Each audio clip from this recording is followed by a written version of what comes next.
warahmatullahi wabarakatuh. Alhamdulillahi rabbil alamin. Wassalatu wassalamu ala asrafil anbiya'i wal mursalin wa ala sayyidina Muhammadin wa ala alihi wa sahbihi ajmain. Asyhadu an la ilaha illallah wahdahu la syarikalah wa asyhadu anna Muhammadan abduhu wa rasuluh la nabiyya ba'd. Rabbi shrah li sadri wa yassir li amri wahlul 'uqdatam min lisani yafqahu qawli. Alhamdulillahirabbil alamin. Pertama-tama marilah kita panjatkan puja dan puji syukur kehadirat Allah Subhanahu wa taala yang mana pada pagi hari ini Allah masih memberikan kita nikmat Islam, nikmat iman, nikmat kesehatan, dan nikmat kesempatan, dan masih banyak nikmat-nikmat lainnya yang kita tidak mungkin bisa menghitungnya.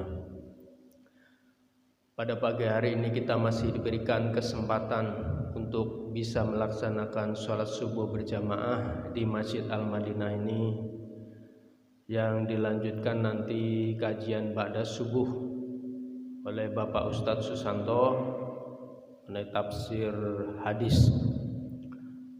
Mudah-mudahan apa yang disampaikan beliau bisa bermanfaat untuk kita semua. Amin ya rabbal alamin.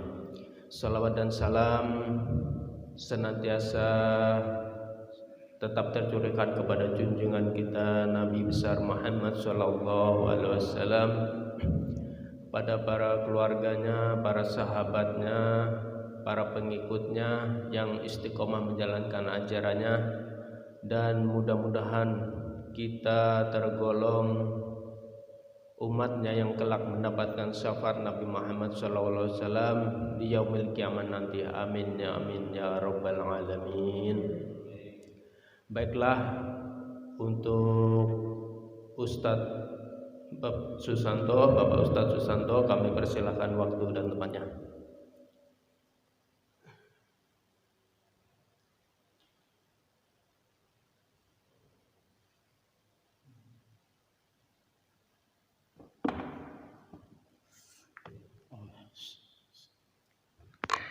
Assalamualaikum warahmatullahi wabarakatuh.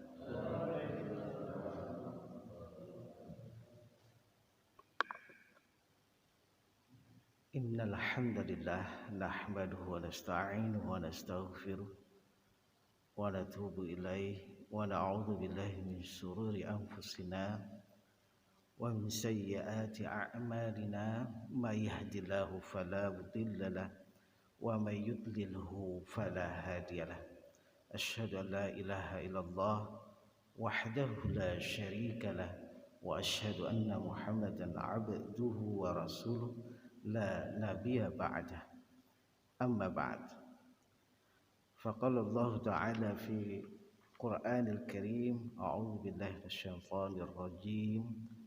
Qul in kuntum tuhibbuna Allah fattabi'uni yuhibbukumullah wa yaghfir lakum dzunubakum ila akhir ayat.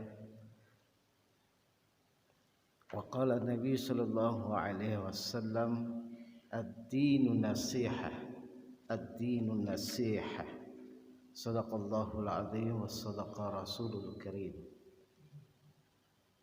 Alhamdulillah, senantiasa kita ucapkan puji syukur kehadirat Allah Subhanahu wa taala dengan izin dan rahmatnya kepada kita, sehingga kita bisa masih melaksanakan aktivitas ibadah kepadanya.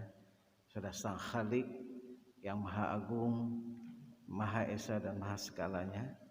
Dan alhamdulillah, oksigen masih mengalir di dalam tubuh kita, darah kita masih mengalirkan darah yang bermuatan oksigen, sehingga kita dapat menggerakkan organ tubuh kita dengan baik. Kemudian seraya kita sebagai umat Muhammad sallallahu alaihi wasallam, marilah kita sampaikan salawat dan salam. Semoga salawat dan salam itu tercurah kepada baginda Nabi sallallahu alaihi wasallam, keluarga dan para sahabatnya yang konsisten dengan ajaran beliau hingga akhir zaman.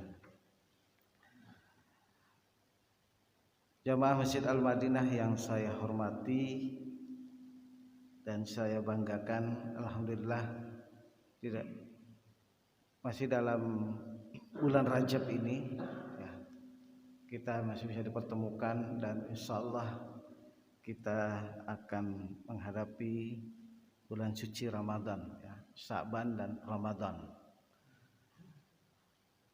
Untuk itu perlu kiranya kita mendapatkan satu enlightenment atau pencerahan ya, tentang terkait Ramadan itu sendiri dan juga persiapan-persiapannya. Al-i'dad, persiapan di dalam menghadapi Ramadan. Insyaallah entah nanti kebijakan di dalam pengurusan Al-Madinah ini apakah akan diadakan i'dad ya, persiapan Ramadan atau tidak. Tapi sebetulnya hal itu kita bisa lakukan dengan kemandirian kita untuk membaca informasi-informasi yang terkait dengan Ramadan.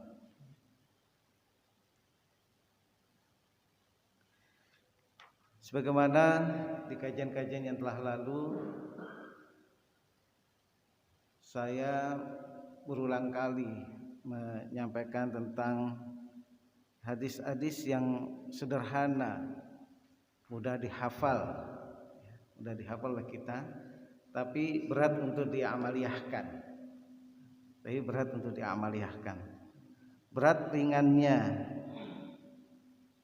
informasi hadis yang kita raih, kita dapati, itu menjadi sebuah renungan dan kewajiban kita sebagai seorang muslim untuk menjalaninya, melatih diri kita, mentadrib atau melakukan riyadhah, latihan-latihan untuk kita bisa menjadi sebagaimana Rasulullah sallallahu alaihi wasallam ajarkan kepada kita. Dalam satu ayat sudah jelas bahwa di dalam kehidupan ini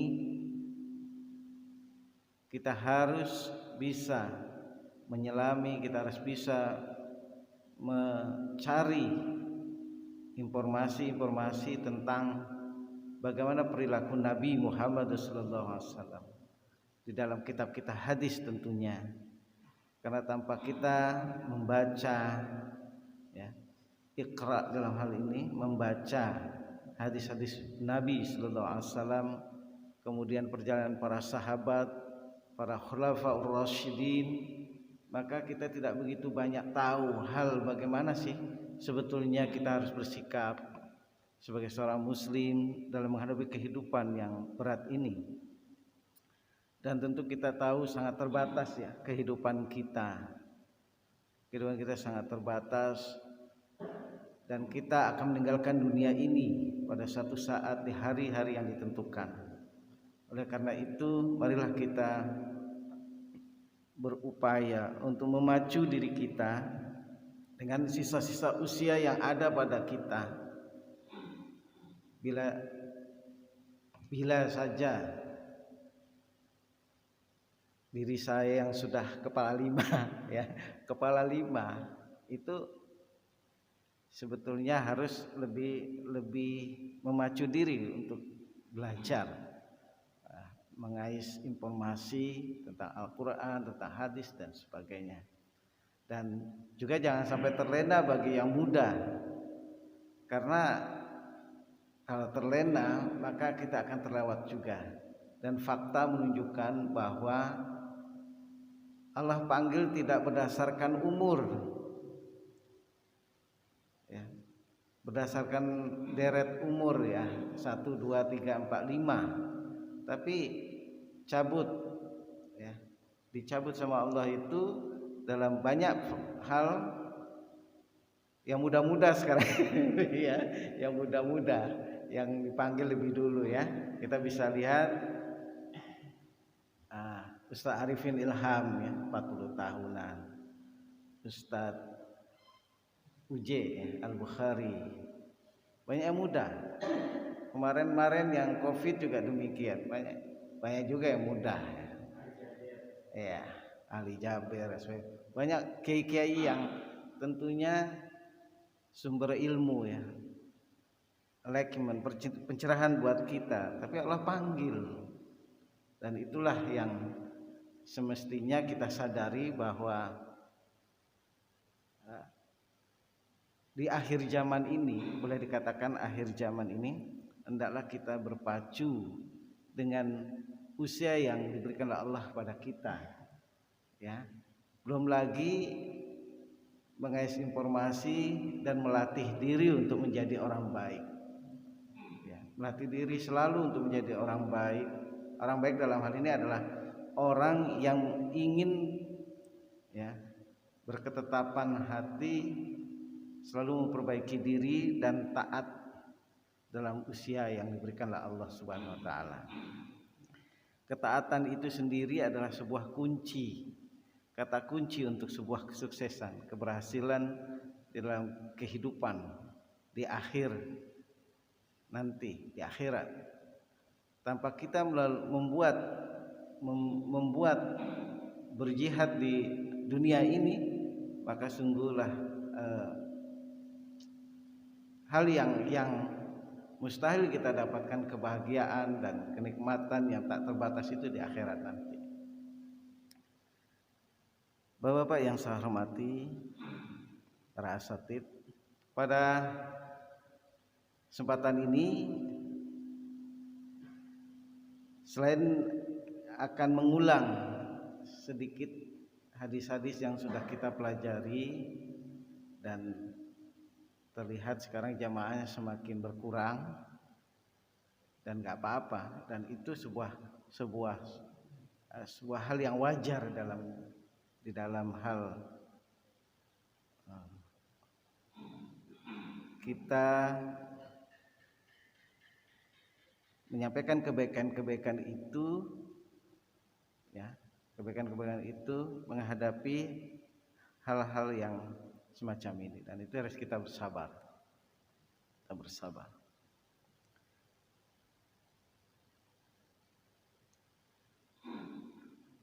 Tadi saya katakan di dalam ayat yang saya bacakan bahwa Allah katakan, jika kalian itu cinta kepadaku, kepada Allah maksudnya,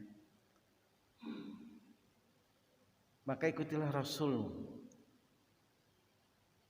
Kalau secara sederhana, secara bahasa, bahwa syarat utama untuk mendapatkan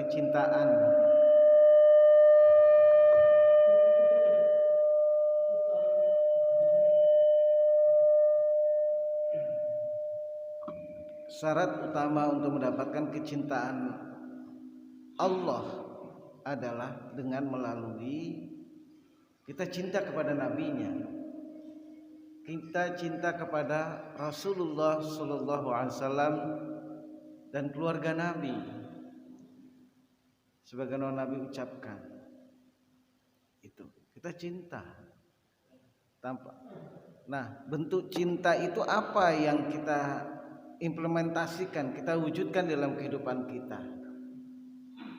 Yakni kita apa? Mengikuti sunnah ya, mengikuti sunnah Nabi Muhammad sallallahu alaihi wasallam.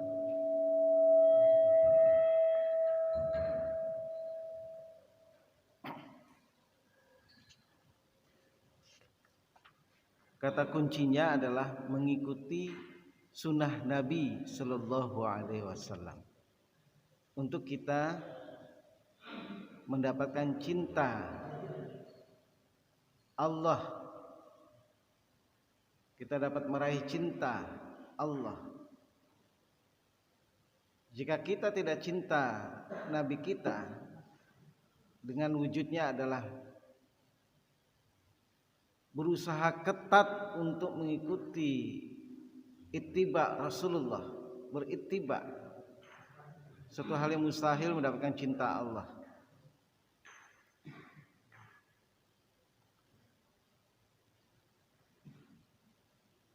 Sepertinya ayat ini sering saya sampaikan. Mungkin dari bapak-bapak ini sudah ada yang nyantol gitu.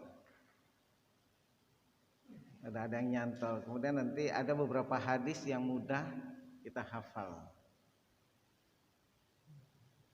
Kalau menghafal sulit, gimana melakukannya ya? Nah, ini yang repot. Menghafal saja sulit, gimana melakukannya, mengimplementasikan dalam kehidupan kita. Karena mustahil juga kita mendapatkan cinta Allah tanpa kita melakukan atau mempraktekkan hadis-hadis yang Nabi sampaikan atau yang sampai kepada kita.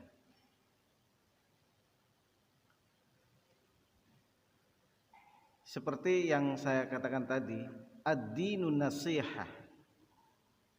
Din itu adalah nasihat. Din itu adalah nasihat. Berarti di antara kita mesti ada satu sikap saling menasehati, saling memberikan nasihat sebatas ilmu yang kita dapati. Balighu anni walau ayah. Tidak mesti menjadi alim, tidak mesti menjadi ulama terlebih dahulu untuk kita memberikan nasihat. Nasihat itu dari manapun datang, jika secara konsep Quran dan As-Sunnah benar, hak, itu adalah hasanah kita, hasanah orang-orang mukmin, hasanah orang-orang muslim. Nasihat itu dari mana saja, tidak mesti dari seorang muslim, tidak harus dari seorang ulama atau kiai, tidak. Nasihat itu dari manapun yang dikatakan secara konsep prinsipnya benar. Baik itu kan menurut Allah dan Rasulnya, bukan baik menurut ukuran pikiran kita, perasaan kita, bukan. Tapi ukurannya dari Al-Quran dan As-Sunnah itu baik dan benar itu. Banyak hadis-hadis Nabi bahkan sampai disatubukukan tentang adab. Hadis-hadis dikumpulkan yang terkategori dengan hadis-hadis adab. Makanya ada himpunan hadis yang mengatakan, apa itu Ustaz? Namanya kitab apa? Nah, ada namanya, nama kitab himpunan hadis adab itu. Ya. Kalau ini kan hadis dan syarahnya Riyadhus Shalihin. Kalau ini ada lagi khusus tentang adab. Betapapun di Riyadhus Shalihin juga sudah ada bab tentang adab. Bab tentang adab itu sudah ada, ya. Bab tentang adab itu sudah ada. Ya. Hadis.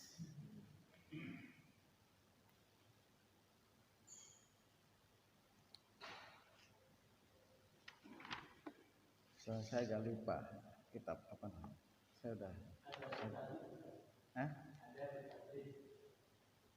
Mungkin banyak kitab lain ya, tapi bukan itu. Ada. Khusus hadis-hadis yang berkenaan dengan adab, dan itu penting kita ketahui. Kalau di sini kan di Riyadhus Shalihin itu kitab adab, nah itu babnya ya. Bab malu, bab menjaga rahasia, bab memenuhi janji, ya. Itu termasuk adab. Bab anjuran berkata baik dan bermuka manis ketika bertemu, ya. Bermuka manis ketika bertemu. Betapapun kita banyak persoalan, sembunyikan persoalan kita, tetap kita bermuka manis ya Pak Uji ya. Ya, bermuka manis. Jadi jangan persoalan kita berbagi dengan orang lain, jangan sampai persoalan kita ya persoalan kita, tidak perlu dibagi dengan orang lain, ya. Jadi bab menjaga kebiasaan-kebiasaan baik, ya. Kalau kita memiliki kebiasaan-kebiasaan baik, ya. Jadi kalau kita punya persoalan tuh jangan justru bermuka masam gitu loh, ya jangan. Itu urusan dewekmu, ya, bukan urusan kita. Ya, itu. Kira-kira begitu kita berusaha. Bab anjuran berkata baik dan bermuka manis ketika bertemu. Bab anjuran memperjelas perkataan kepada lawan bicara dan mengulang-ulangnya jika tidak bisa dipahami kecuali dengan cara seperti itu. Jadi di sunnah. Jadi bagaimana kita jika memberikan pelajaran atau pengajaran kepada saudara-saudara kita yang lain, itu perlu diulang-ulang, nggak apa-apa. Bukan berarti kita bodoh, ya. Memang dibutuhkan ulangan-ulangan pembahasan, ya. Seperti misalnya kita belajar ini sebetulnya harus ada kajian ulang. Misalnya, ayo bapak-bapak coba hadis tentang sebaik membaca Al-Quran, manusia membaca Al-Quran itu khairun nas, ya, bla bla bla gitu. Nah, itu dihafal itu sedikit-sedikit. Coba hadis tentang sebaik manusia adalah manusia yang bermanfaat. Hadisnya apa bunyinya? Itu hadis-hadis singkat. Enggak perlu pakai inilah rawinya, loh rawinya agak sulit. Saya juga masih sulit. Harus menghafal rawinya. Khairun nas anfa'uhum linnas. Nah, kita serap dalam diri kita, kita ulang-ulang. Nah, kita coba belajar dari situ bagaimana mewujudkannya. Khairun nas anfa'uhum linnas.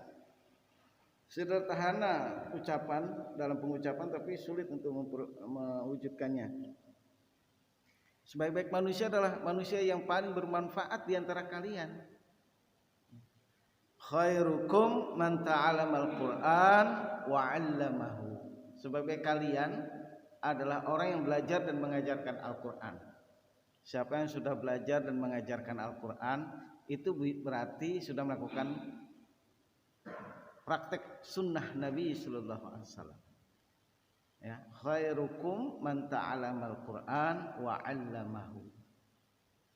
Jadi sebaik-baik orang atau kalian itu adalah orang yang belajar dan mengajarkan Al-Quran. Itu sebaik-baik manusia.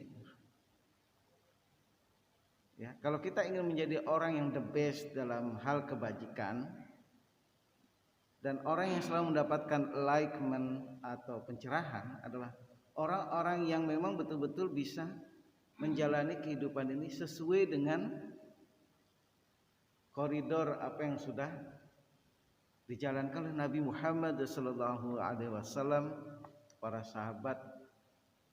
para sahabatnya dan orang-orang yang saleh, ya, dalam kehidupannya.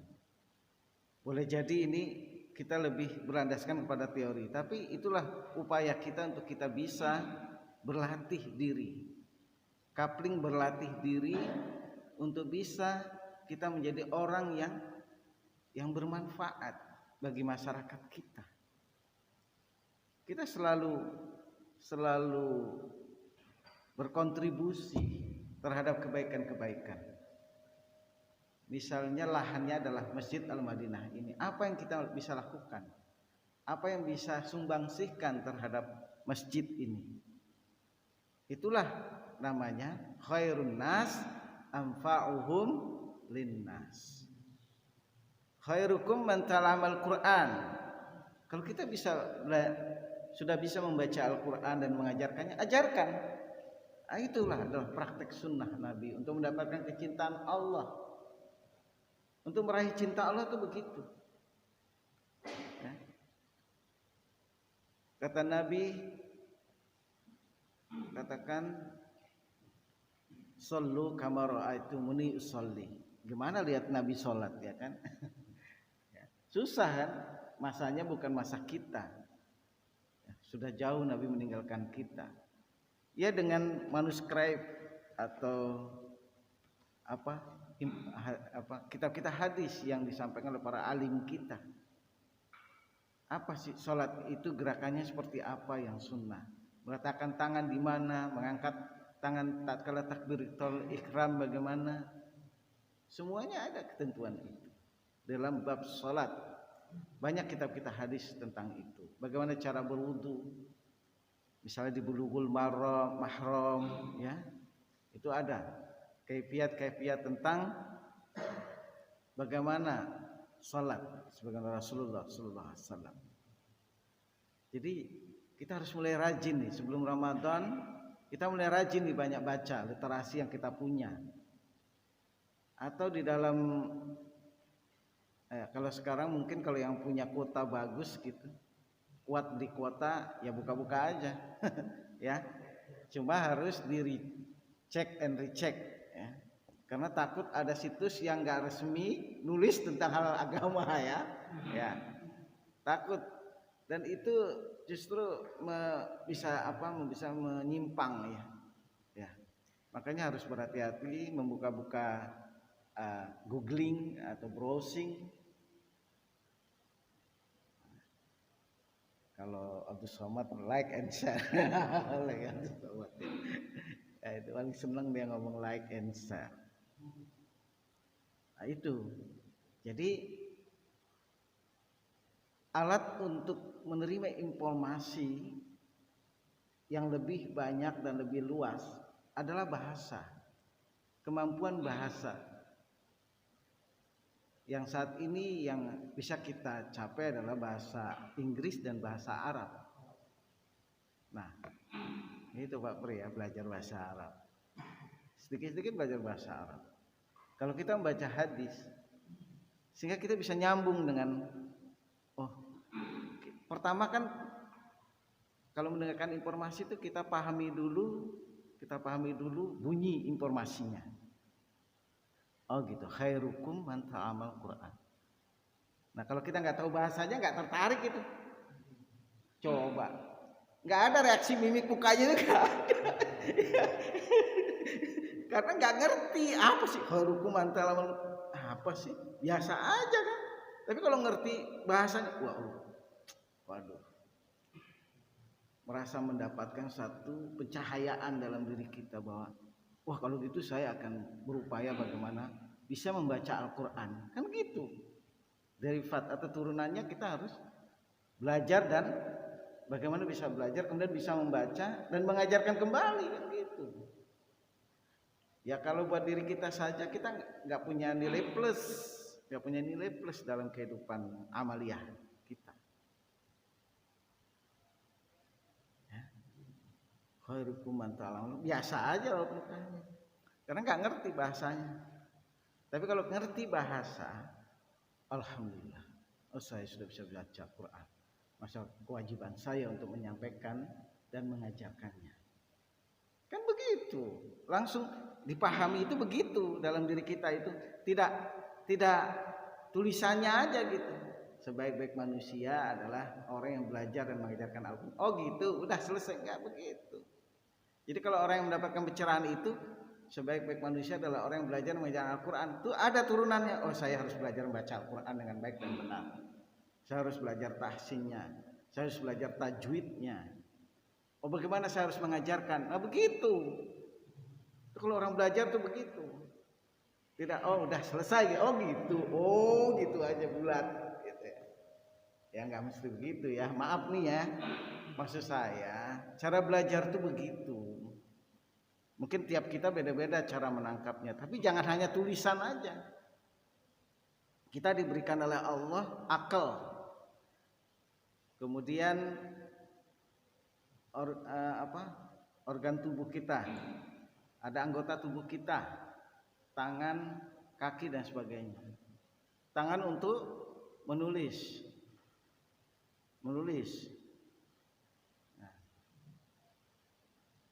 menulis. Kemudian mulut untuk bicara, mata untuk membaca, bisa melihat dan sebagainya.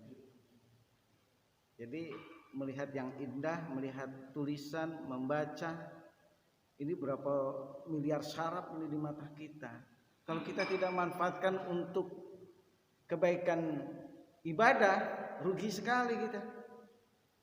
Nikmatnya orang yang bisa melihat itu, nikmat betul. Ini ribuan warna, ribuan pencahayaan itu udah di setel, di setting sama Allah. Komputer saja kita nggak sanggup, rumitnya itu kabelnya banyak. Bagaimana manusia? Jutaan, miliaran. Bahkan otak kita aja banyak variannya, varian warna, varian bahasa, varian motorik gerak, ada kemampuan kognitif, ada kemampuan kinetis, wah macam-macam. Allahu Akbar saja deh bisanya. Kata-kata yang hanya kita bisa ucapkan Allahu Akbar, Subhanallah, walhamdulillah, wala ilaha illallah, wallahu akbar. Itu saja yang kita bisa bicara. Subhanallah, walhamdulillah, wala ilaha illallah, wallahu akbar. Itu kata-kata yang sering kita ucapkan mestinya. Kalau kita tidak bisa membaca, coba bayangkan Allah kasih kemampuan Umi Maktum, Allah kasih kemampuan para alim di Makkah sana yang tidak bisa melihat, hafal Quran. Dan ada menghafal Quran dalam usia yang sudah kepala 6.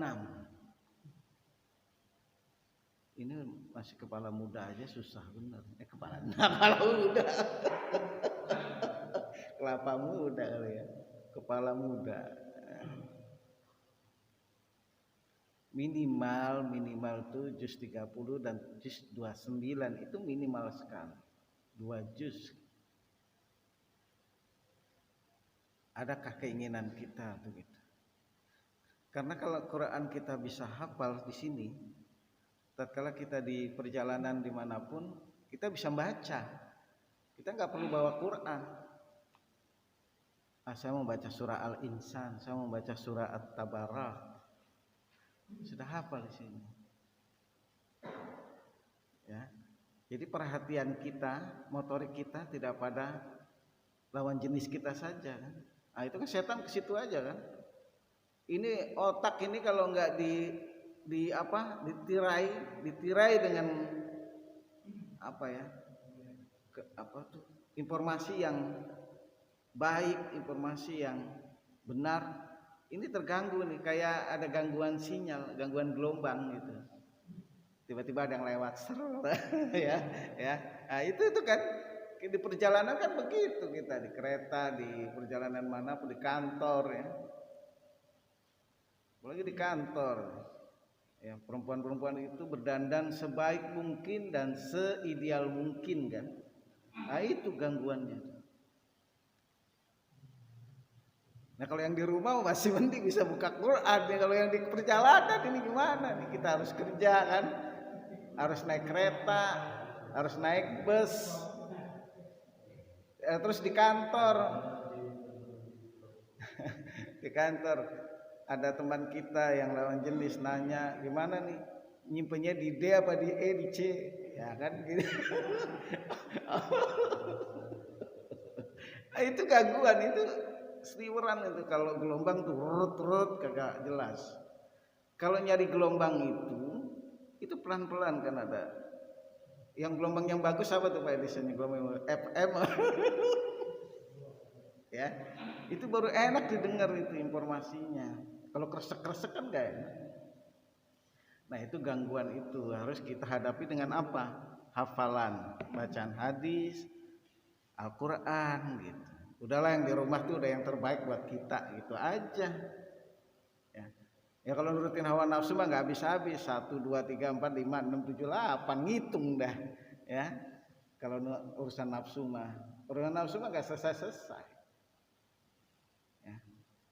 Nah, kita nggak akan mendapatkan enlightenment itu, pencerahan, kalau kita tidak berupaya melatih diri kita untuk senantiasa berzikir.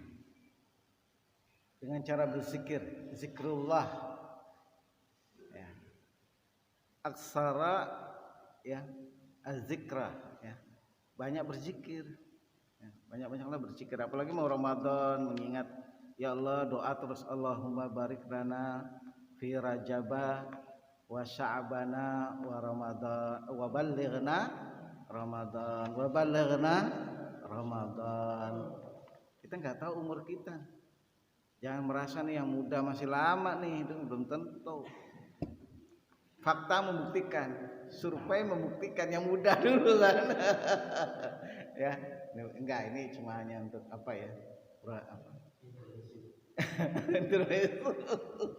Enggak, saya dulu waktu muda juga gitu. Wah, masih muda, tenang aja, udahlah begini gitu. Mau akhirnya nyesel udah tua. Kok ilmunya cuma segini aja gitu. Nah, itu jangan sampai begitu. Yang muda itu harus lebih, jangan berleha-leha. Kalau yang tua harus sudah bersiap-siap. Kalau yang muda kan berleha-leha, santai kan. Baca ntar aja, ngapain, masih muda. Nah, nyari duit dulu, megang duit banyak dulu gitu, Pak.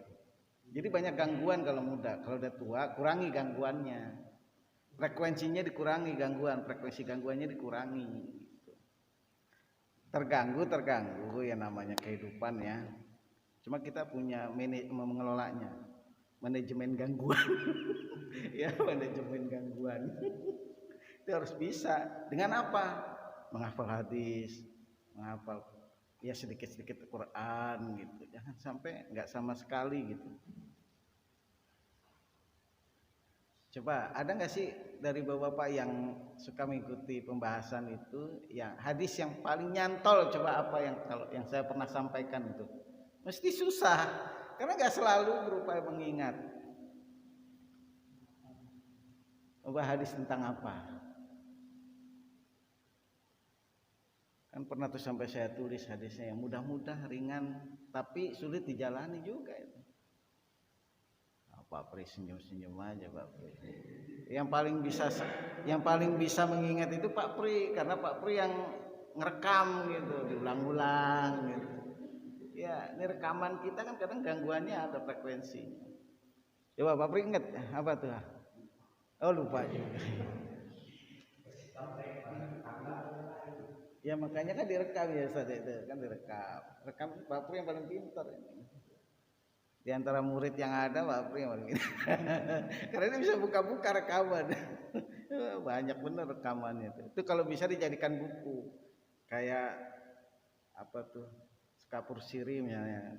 Tulisan Ustaz Ali, Ustaz Edison, kumpulin, dibikin layoutnya, itu yang pintar menulis itu. Iya. Nah, masing-masing ditulis kayak, kalau sederhananya kayak buletin dulu, Jadi kita terdokumentasikan kegiatan kita itu dengan tulisan juga, dengan visual, audio visual, kemudian buku tulisan. Apa namanya, apa kalau buku tulisan ya, yang untuk tulisan ya. Nggak ada yang nyantol nih apa yang saya sampaikan. Ini mau Ramadan udah mau libur lagi. Mau libur lagi nih Pak.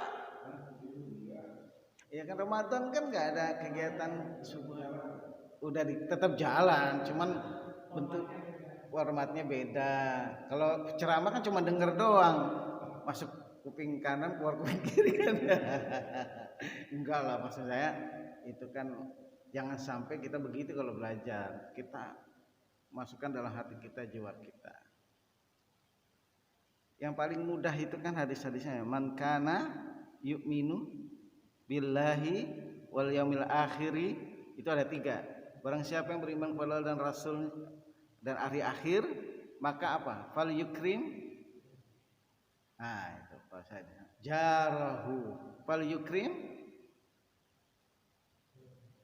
daifahu fal yukrim. Apalagi? Nah, kalau yakul khairan aw liyaskut atau aw liyasmut. Itu hadis-hadis sederhana yang ada di Al-Bar'un, Al-Arba'un juga bisa. Ya. Man kana yu'minu billahi wal yawmil akhir falyukrim jarahu. Barang siapa yang beriman pada Allah dan hari akhir, maka hormatilah tetangganya.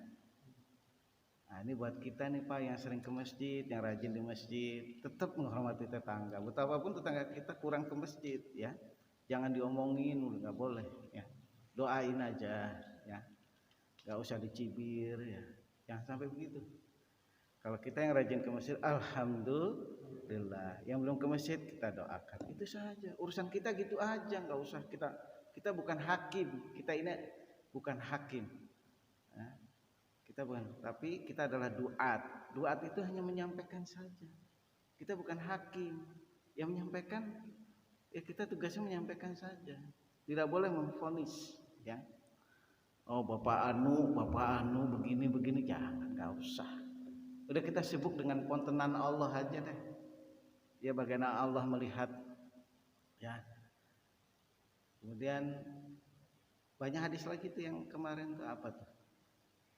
Sesungguhnya Allah tidak melihat rupa kamu, tapi Allah melihat hati-hati kamu. Coba siapa yang ingat?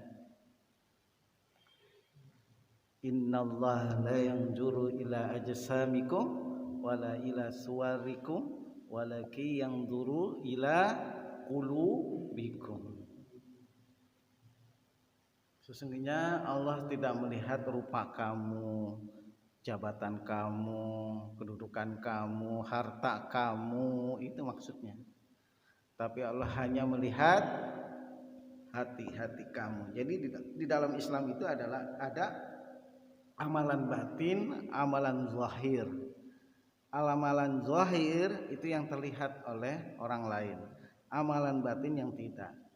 Di antara amalan batin itu adalah saum Ramadan. Ya. Kemudian niat kita, motif-motif ibadah kita. Saum Ramadan, kemudian ada ibadah-ibadah yang rahasia yang tidak terlihat oleh orang lain di rumah. Bahkan ada seorang istri yang juga tidak tahu apa yang diperbuat oleh suaminya pada malam hari dan sebagainya. Itu adalah amalan-amalan pribadi kita, amalan-amalan unggulan kita yang dapat kita jadikan kita ya Allah, aku sudah berbuat begini. Kita khawatir dengan kisah-kisah hadis yang menceritakan tentang ya Allah, saya sudah mati syahid di medan perang. Bohong kamu. Aduh repot juga kayak kalau begitunya. Kok bohong sih? Jihad itu ada sesuatu yang kerjaan ibadah yang tinggi juga nilainya dan bahkan menyebabkan seorang itu bisa masuk surga. Tapi karena cuma hanya ada kesombongan, wah saya supaya dikatakan berani, saya supaya dikatakan pahlawan, hilang jadinya. Maka nih amalan hati ini penting kita latih dalam diri kita. Ya.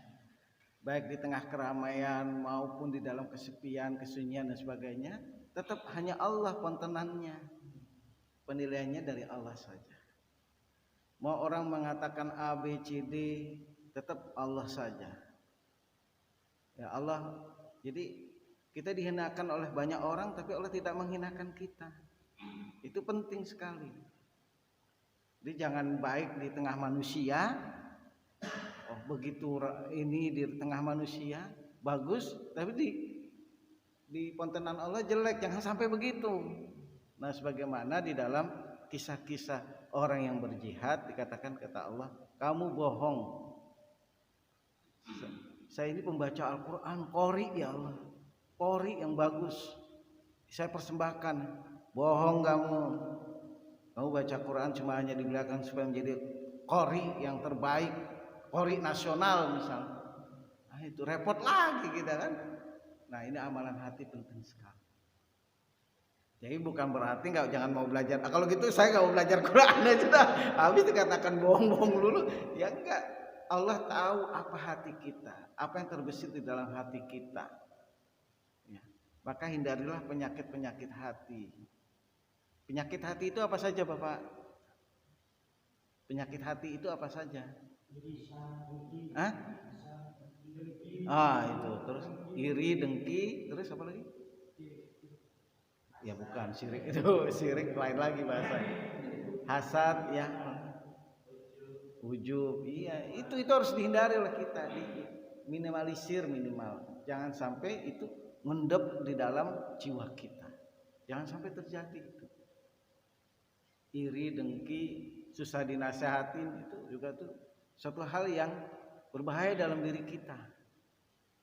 Nah, itu jangan sampai terjadi dalam diri kita. Harus kita eliminir itu. Kita kurangi, kita latih, kita kurangi. Kita bisa mendengarkan nasihat dari orang lain. Kita bisa mendengarkan kata-kata baik dari orang lain.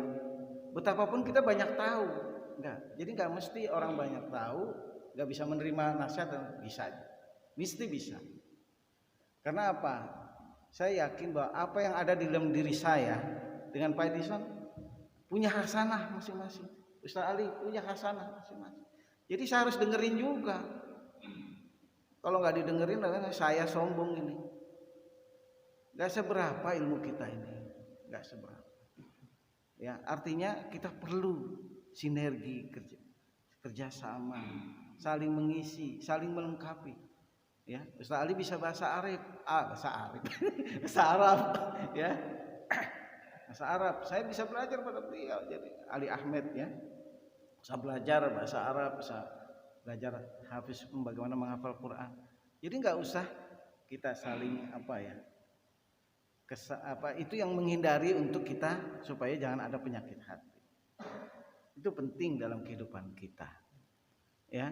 Tapi untuk hal-hal kebajikan, hal-hal yang utama itu fastabiqul khairat. Bukannya dalam arti ria atau uzuk, tidak, tapi itu fastabiqul khairat, ya. Fastabiqul khairat, berlomba-lomba dalam kebaikan boleh dalam Al-Qur'an itu, ya Ustaz, ya. Ya, berlomba-lomba dalam kebaikan, ya. Itu boleh. Kita punya inovasi, bukan inovasi dalam hal-hal yang sudah wajib, ya, bukan dalam inovasi. Kita rubah, kita salat subuh kedikitan gitu, ya, supaya lebih banyak pahalanya, ditambah aja jadi 4 rakaat, itu nggak bisa gitu. Ya, itu malah haram, melanggar. Maksudnya inovasi di dalam bagaimana sih supaya masjid ini semarak, masjid ini punya daya dan mutu yang baik, masjidnya bagus, penghuninya juga bagus, gitu maksudnya, baik ilmu dan pengamaliannya itu. Jadi sekarang lebih cenderung, mungkin bisa saja saya salah, lebih banyak membagus-baguskan masjid sekarang ini. Masjid udah bagus, apanya yang dibikin, apalagi yang dibikin, bukan isinya yang bagus, ya. Isinya penghuninya yang dibagusin. Kalau masjid udah bagus, yang penting nggak bocor. Ngapain ditambah lagi emas, lapisan ini, lapisan itu, nggak usah, nggak perlu itu. Masjid itu kalau udah nggak bocor, rapi, bersih, itu udah utama. Sekarang sumbangan lagi, betulin depannya, tampak depan, tampak belakang, tampak samping, aduh repot. Penghuninya gak diberikan ilmu yang baik, ilmu yang mencerahkan. Nah, ini alhamdulillah Al-Madinah nih, dananya sudah tersalurkan untuk bagaimana bisa memberikan pencerahan. Gimana Pak Ustadz Jumadi? Udah udah waktu suruk.